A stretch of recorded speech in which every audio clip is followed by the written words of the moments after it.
என் பேர் நிரஞ்சனா. லா college final year படிக்கிறேன். நந்தினியோட தங்கச்சி. ஐபிசி செக்ஷன் 328 படி போதைப்பொருள் விற்கிறது கடுமையான குற்றம். போதைப்பொருளை ஒருத்தர் உடலுக்கு கேடு விளைவிக்கணும் அப்படின்ற உள்நோக்கத்தோடையோ இல்ல கேடு விளைவிக்கும் தெரிஞ்சே இன்னொருத்தவங்களுக்கு கொடுத்தா இந்த சட்டப்படி குற்றம். இந்த குற்றத்தை செஞ்ச எல்லாரையும் 10 ஆண்டுகள் வரைக்கும் சிறையில் அடைக்கலாம். அரசாங்கம் மது நாட்டுக்கு வீட்டுக்கு உயிருக்கு கேடு அப்படின்னு எழுதி போட்டுட்டு பகிரங்கமா டாஸ்மாக் மூலமா போதைப்பொருள் விற்பனை செஞ்சுட்டு இருக்காங்க. அப்ப மக்களோட உடலுக்கு கேடு விளைவிக்கும் தெரிஞ்சே இந்த குற்றத்தை அவங்க பண்ணிட்டு இருக்காங்க. நீதிமன்றம் நியாயமா இந்த சட்டப்படி எல்லா டாஸ்மாக் கடையும் மூடணும்னு சொல்லிட்டு உத்தரவு போடணும். இது வரைக்கும் டாஸ்மாக் மூலமா போதைப்பொருள் விற்று மக்களை படுகொலை செஞ்ச முதலமைச்சர் உட்பட எல்லா ஆட்சியாளர்களையும் இந்த சட்டப்படி சிறையில் அடைக்கணும். ஆனா ஐபிசி 328 படி போதைப்பொருள் விற்கிறது குற்றம் இல்லையா அப்படின்னு கேள்வி கேட்டதுக்காக நந்தினி அப்பா 2 பேரையும் நீதிமன்ற அவமதிப்பு வழக்கு போட்டு சிறையில் அடைச்சிருக்காங்க. இனிமே இந்த கேள்விகளை கேட்க மாட்டாங்க அப்படின்னு சொல்லிட்டு உத்தரவாதம் கேட்கறாங்க. அப்ப ஆட்சியாளர்களும் நீதிமன்றமும் இதை பத்தி பேசவே கூடாது அப்படின்னு நினைக்கிறாங்க.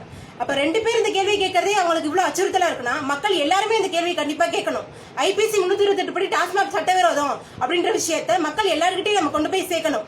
அரசாங்கமும் நீதிமன்றமும் கூட்டு சேர்ந்து ஏராளமான குடும்பங்களை சீரழிச்சிருக்காங்க. ஆயிரக்கணக்கான குழந்தைகளை அப்பா இல்லாத அனாதைகளாக்கி இருக்காங்க. ஆயிரக்கணக்கான பெண்களை விதவைகளாக்கி இருக்காங்க.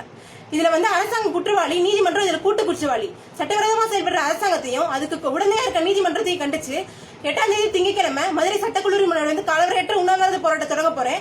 மக்கள் எல்லாருக்கும் சப்போர்ட் பண்ணுங்க. இதுல கலந்துக்கணும்னு நினைக்கிற சட்டக்கல்லூரி மாணவர்கள் கலந்துக்கோங்க இந்த போராட்டத்துல.